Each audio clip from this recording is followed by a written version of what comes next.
Welcome to the EndurHunt podcast. Join me as I share my experiences as an emergent hunter, offer advice on how to overcome challenges, and pursue your passion for hunting. I am your host, Andrew. This is episode 7 of the EndurHunt podcast, calling it Hopes and Dreams.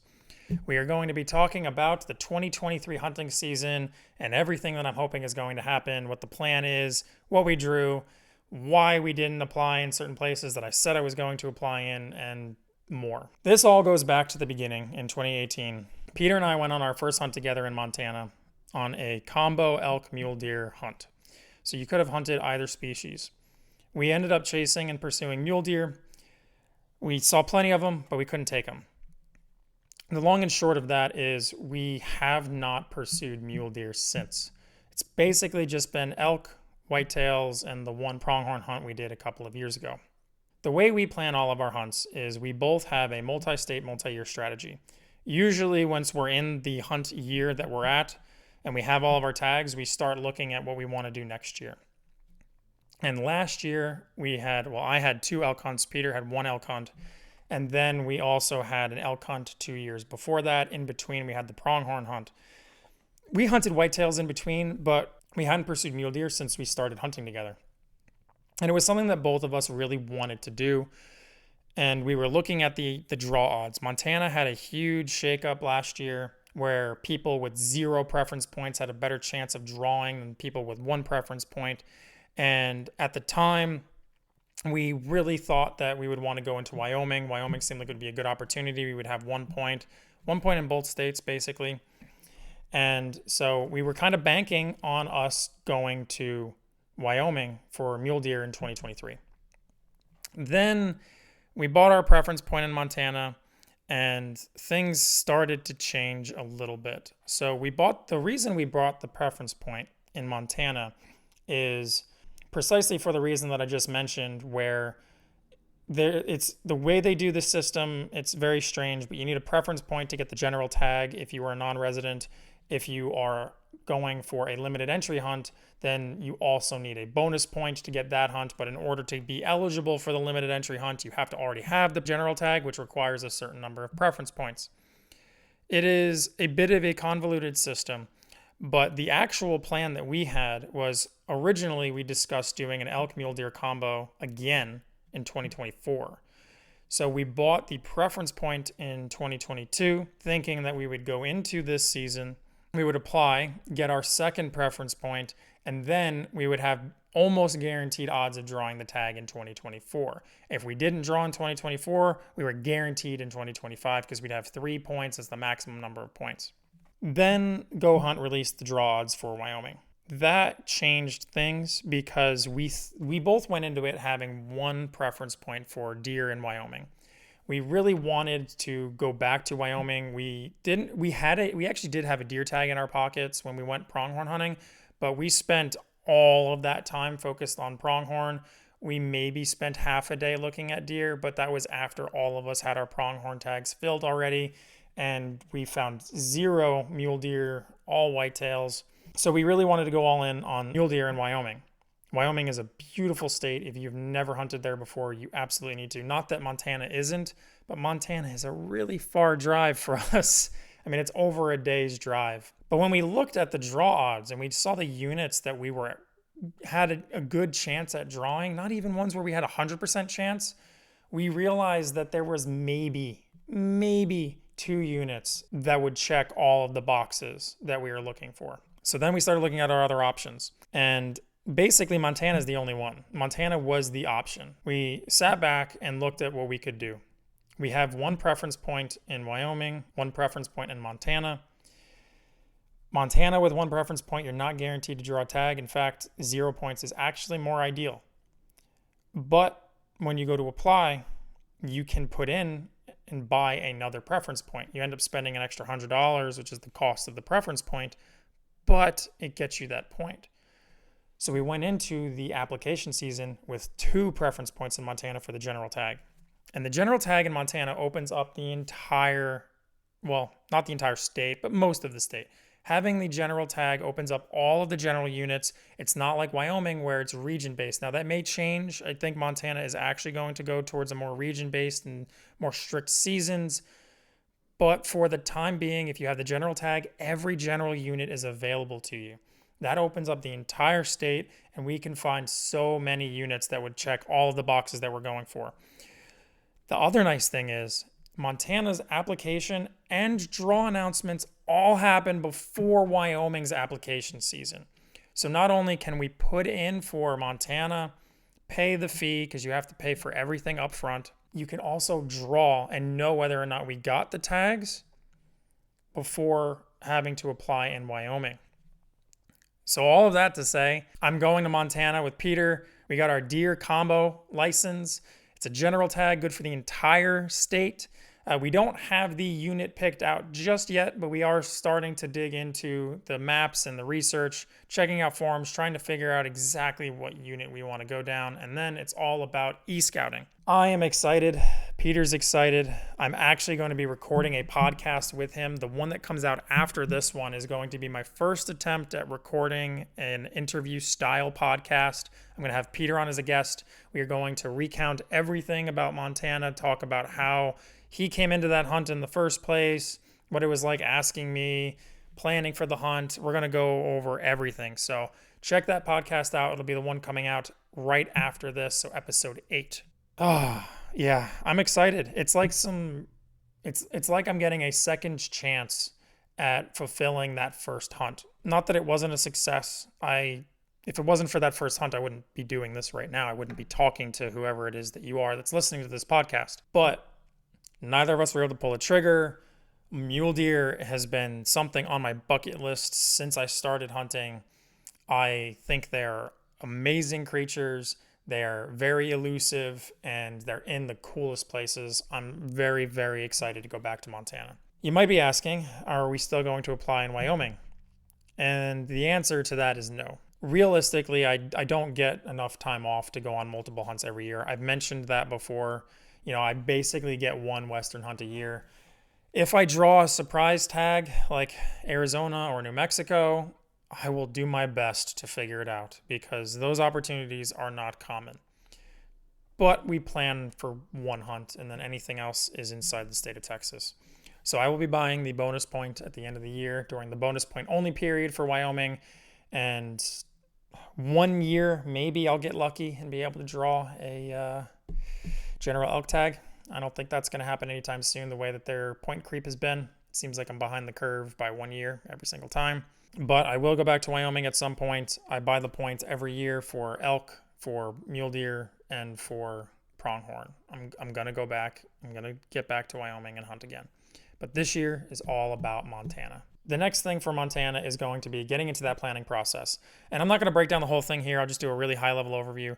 But essentially, the way I start is I pick some units using GoHunt's Filtering 2.0.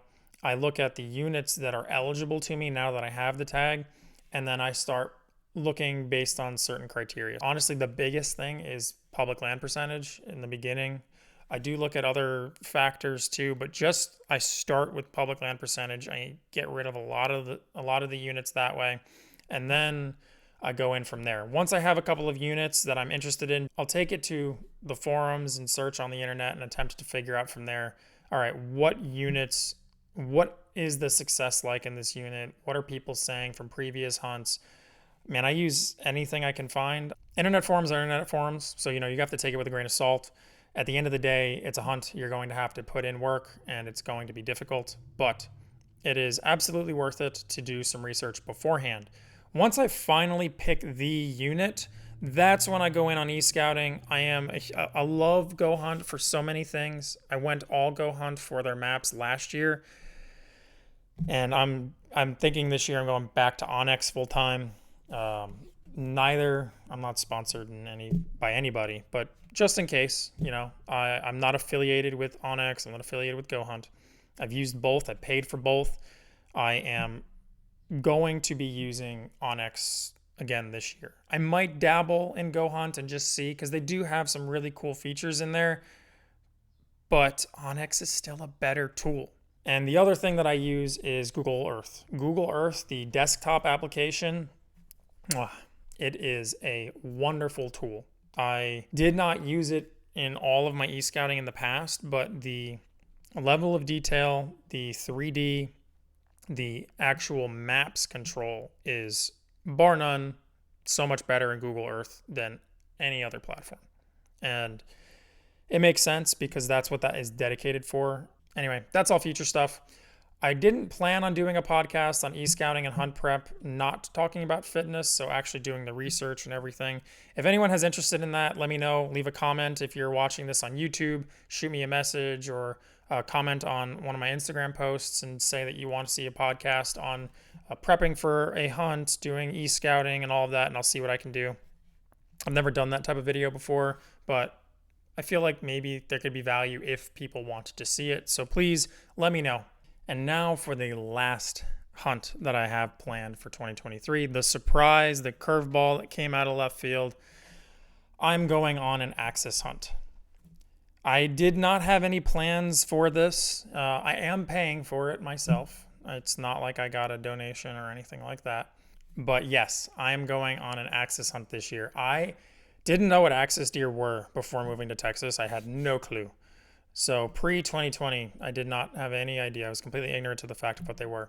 But as soon as we moved here, I found out from some buddies that I work with, and I wanted to get on a hunt so bad. So backstory really quick. I'm going to be hunting at Wolf Ranch. It's right outside of Pretty, Texas, here in the hill country. And I've hunted with them before, actually. When I first moved here, my wife had been hunting with me in New Jersey, and although she had a few opportunities on deer when we were archery hunting, she was never able to get one. And I really wanted her to get her first deer. So I went on a couple of Texas Facebook groups and connected with this guy, Michael Morton. He is the owner-operator of Hunt Wolf Ranch. And I saw a post that he made about a low fence management deer opportunity. It would be a management buck and a doe. And, you know, I just chatted with the guy. It was an affordable price, something that I actually had money saved up for. So January 1st, 2021, my wife and I went out there. It was a 3-day hunt over the weekend. Great way to kick off the new year.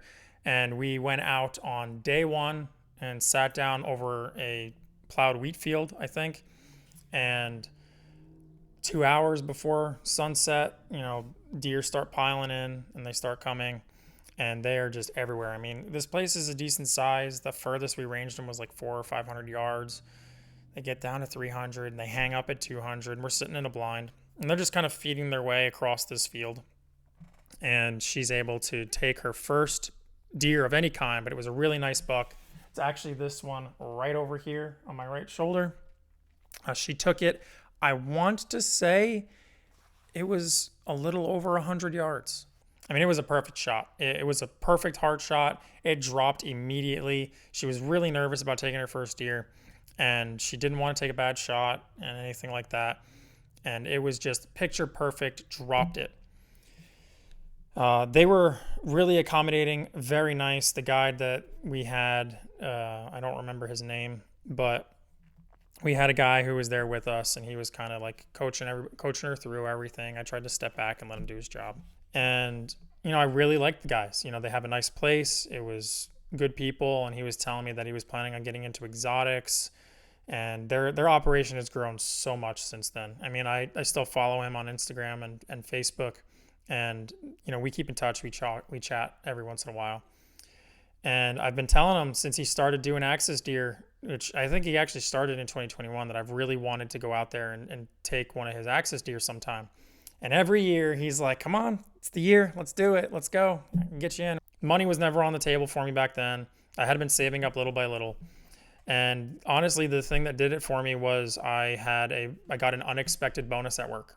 Oddly enough, my wife was the one who said that I should go and hunt with it. Normally I'd spend the money on something else, like put it towards something or invest a little bit of it, whatever.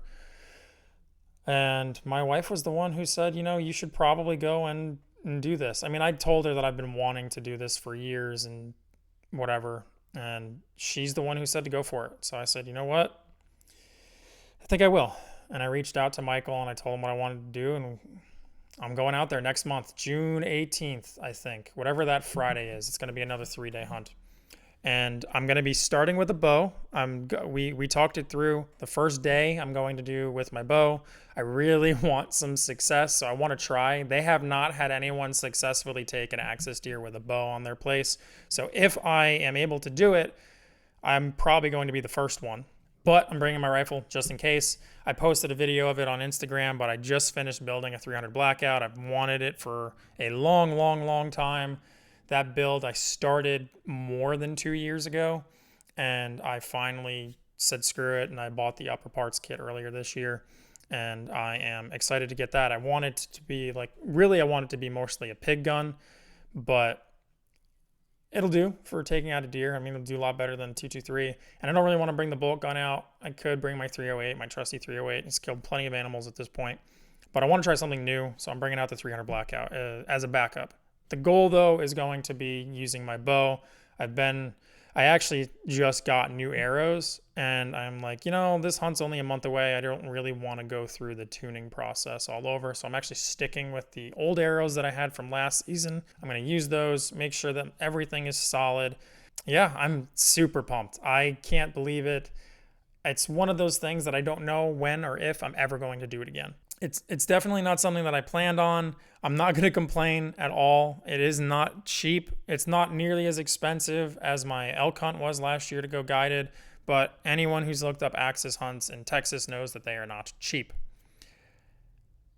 Anyway, I'm really happy for it. I've been prepping. I'll be posting about it, and I will absolutely be doing a podcast about it afterwards, whether I get an axis deer or not. I'm going to do a podcast regardless, recounting everything.